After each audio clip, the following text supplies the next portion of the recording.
Anda kembali menyaksikan Net Bali. Libur akhir pekan ribuan wisatawan mulai padati terminal kedatangan domestik Bandara Ngurah Rai Bali. Sementara terkait peristiwa bom di Jakarta, pengawasan keamanan mulai ditingkatkan. Bali masih menjadi tujuan wisata favorit bagi wisatawan domestik untuk menghabiskan libur panjang akhir pekan. Kamis siang, terminal kedatangan domestik Bandara Ngurah Rai mulai dibadati wisatawan.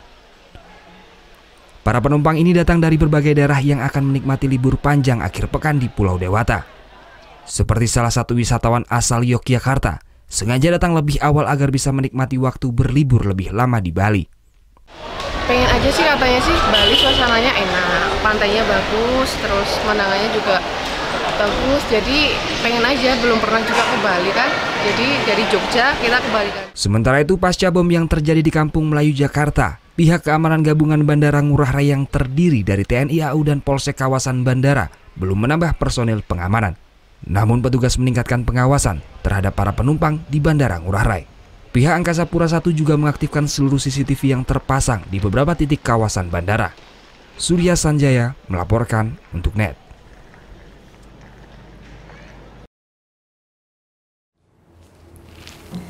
Udah selesai kan nontonnya? Nah, jadi jangan lupa buat like, komen, dan subscribe ya.